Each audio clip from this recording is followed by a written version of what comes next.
안녕하세요. RM들이 여러분, 계절사주의 자연입니다. 이번 시간에는 12운성 대입법에 대해서 알아볼게요. 지난 시간까지 한 내용 다 이제 숙지하고 오셨나요? 그러면 12운성에 우리가 대한 개념을 좀 배우고 12운성 찾는 방법에 대해서 이제 음간과 양간의 차이에 대해서도 또 보고 했는데, 이번 시간에는 이제 사주팔자 이거 8자 표시한 겁니다. 사주팔자에서 12운성을 어떻게 대입하느냐, 거기에 대한 이야기를 할 텐데, 그 방법이 거법, 봉법, 인종법, 크게 이렇게 세 가지가 있습니다. 거법이라는 것은 천간의 글자가 지지에, 바로 밑에 지지와의 관계를 보는 것입니다. 12운성 자체가 천간과 지지와의 관계를 보는 것이지요. 이 천간의 글자가 지지에 따라 어떻게 모습이 바뀌느냐, 그것을 보는 것입니다. 거법이라는 것은 이 위에 글자가 이 바로 밑에 환경에 대해서 어떤 모습인지, 이 년간의 월간의 글자가 월지에 따라 어떤 모습인지, 바로 아래의 상황에 따라 이 천간의 모습을 보는 것이 거법입니다. 그러면 봉법은 일간인 나가 이 지지의 환경에 따라 어떻게 바뀌는지, 내가 이 년지의 글자에는 어떤 모습이고, 월지에 따라 어떤 모습, 일지, 시지에 따라 어떤 모습으로 바뀌는지, 그것을 보는 것이 봉법. 인종법은 이 천간의 글자들이 한 지지 글자의 상황에 어떤 모습으로 바뀌는지,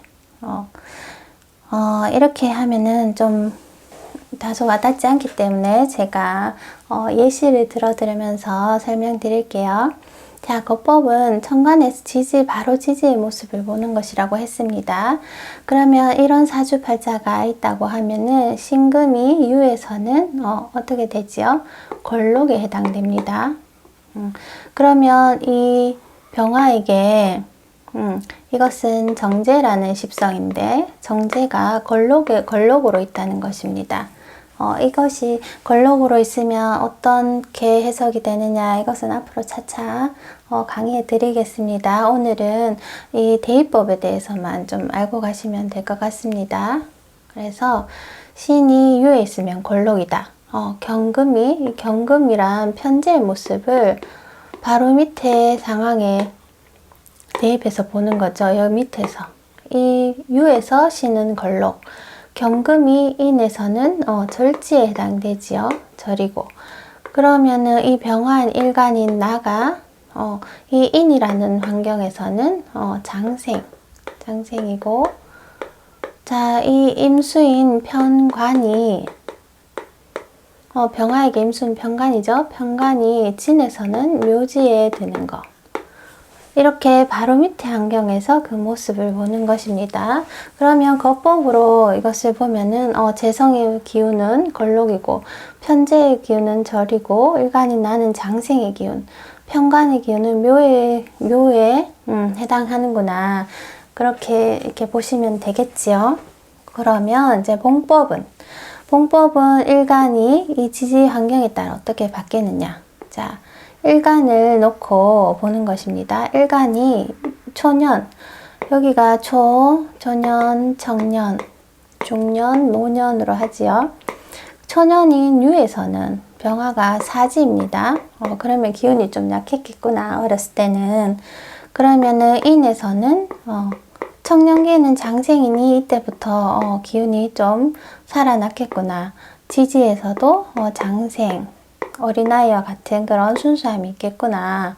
그러면 진에서는 관대, 노년기에는 관대가 중이라고 제가 표현 드렸죠. 그렇게 활발한 왕성한 활동을 할 수 있겠구나. 진에서는 관대이기 때문에.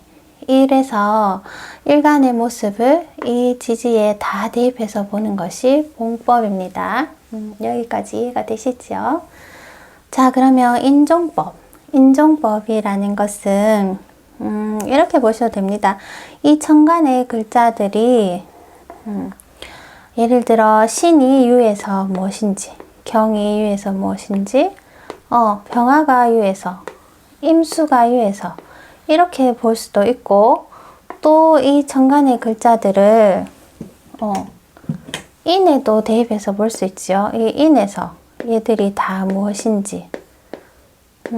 그러면 다음 이제 중년기, 여기도 같은 인이니까 여기 대입해서 볼 수도 있고, 노년기 진해, 노년기에는 이 천간의 에너지들이 신금이 진해서 무엇인지, 경금이 진해서, 병화가 진해서, 임수가 진해서 이렇게 보는 방법이 인정법입니다. 그리고 인정법은 이렇게 볼 수도 있습니다. 만약에 2024년이 갑진년이지요.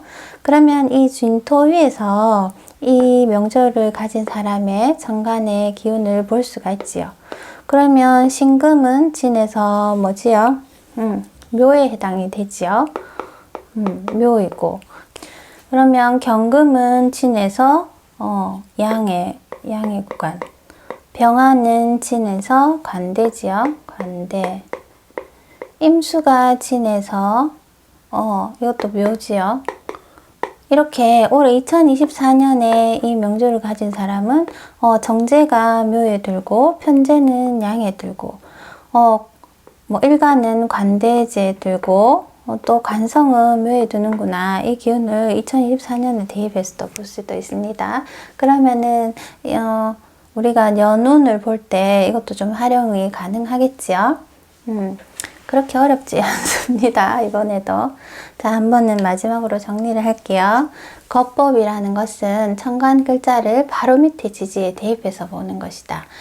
신이 유에서 걸록, 경이 인에서 절, 병이 인에서 장생, 임이 진에서 묘, 이렇게 바로 아래의 관계를 보는 것입니다.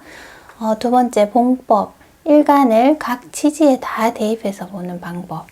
병화가 초년인 유에서는 사, 청년기에는 장생, 이때 일지에서도 장생, 이제 마지막 진에서는 관대제의 모습. 그러면 일간이 일생 자신의 기운을 볼 수 있겠지요. 초년에는 사지고, 청년과 중년에는 장생지이고, 노년에는 관대제. 그러면 이분의 삶을 조금 추측할 수가 있지요. 그리고 인정법은 한 지지 글자에 이 천간의 글자를 모두 대입하는 것입니다. 그리고 이도 저도 이렇게 모르겠다, 잘 이해가 안 되는데 12운성은 궁금하다 하시는 분은 앱 다운받는 곳에서 이 표시 있는 만세력 있죠?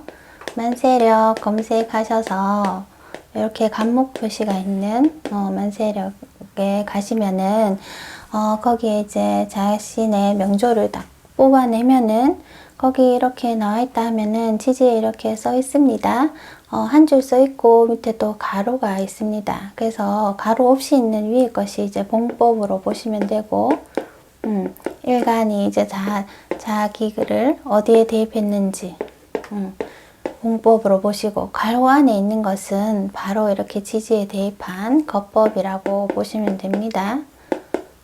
그래서 모르실 때, 만세력 앱으로 보실 때는 위에 이렇게 묘, 장생, 절, 걸록 이렇게 써 있는 것은 봉법이고, 가로 안에 써 있는 것은 거법입니다. 그래도 우리가 언제까지 이렇게 만세력 앱을 볼 수는 없으니